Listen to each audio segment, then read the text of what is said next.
Connu pour ses actions caritatives sous le label de la fondation qui porte son nom, Ninon Gwamba ne cesse de briller par la même dynamique sociale. Ce 2 septembre, il a entamé un périple dans les ménages du quartier Mukondo Sukisa avec en filigrane un don de produits pharmaceutiques aux malades de ce périmètre urbain, dépourvus des moyens financiers pour s'offrir des soins de santé adéquats. Ce, après un diagnostic personnalisé au préalable. Ce jour, nous visitons ceux de nos compatriotes qui sont malades, qui sont alités dans les maisons, dans le but effectivement de leur apporter une écoute attentive, un réconfort et une aide qui consiste effectivement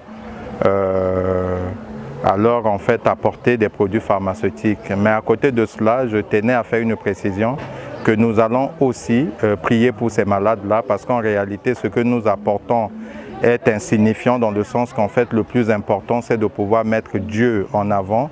Nous allons prier pour les malades parce que la parole de Dieu déclare que sur la croix, il a pris toutes nos infirmités, toutes nos maladies. Donc à côté de l'aide que nous apportons, nous allons prier avec ces malades pour pouvoir recommander leur sort à l'Éternel afin que la guérison puisse s'en suivre parce que nous le savons tous que Jésus-Christ, pour nous qui croyons en Dieu, Jésus-Christ est en réalité le premier et le dernier médecin. Il est le médecin par excellence. Frappés pour certains par des maladies chroniques, couplés au manque de vivres, ces malades éprouvent toutes les difficultés du monde pour survivre au quotidien, ce qui accentue leur situation sociale. Outre les médicaments, Ninon Gwamba avait dans sa gibecière les kits alimentaires pour alléger leur double souffrance. Vraiment, je ne sais pas, comme je l'ai dit, tout ça, il faut remercier le Seigneur. Je ne m'attendais pas à ça. Et justement, j'étais sur le point d'être épuisé, surtout pour le produit. Il me restait tout simplement 3 comprimés. Je commençais à beaucoup regretter, je n'ai pas d'argent. Moi, souvent, c'est la tension.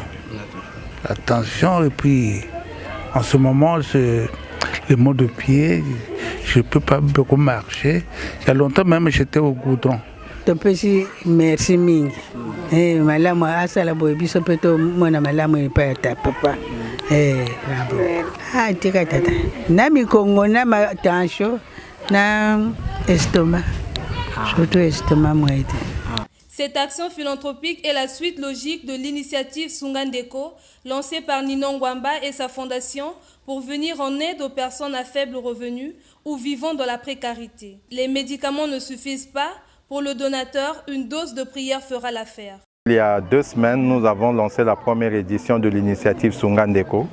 Et l'activité que nous menons ce jour s'inscrit dans cette dynamique philanthropique parce qu'en fait, c'est toujours Sungandeko.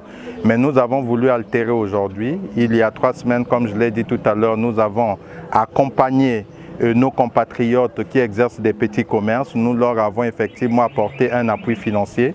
Et aujourd'hui, nous avons pensé qu'à côté de ces compatriotes qui avaient besoin de notre soutien, besoin de notre appui, nous avons de l'autre côté nos compatriotes qui sont dans les maisons, qui sont malades, en incapacité totale à faire face aux besoins de leur maladie. Nous avons pensé que dans le même cadre philanthropique, c'est-à-dire que dans le cas de Sungandeko, nous avons pensé qu'il fallait qu'aujourd'hui que nous puissions les visiter pour leur apporter de l'aide. Cela reste en fait dans la même dynamique philanthropique Sungandeko. Donc nous pouvons considérer que c'est la 2e édition que nous lançons et dans 2 semaines, nous allons repartir vers ceux qui exercent des petits commerces dans le but de pouvoir poursuivre ce que nous avons commencé il y a 3 semaines. Cette 1e action de solidarité va se poursuivre les jours à venir avec d'autres couches sociales.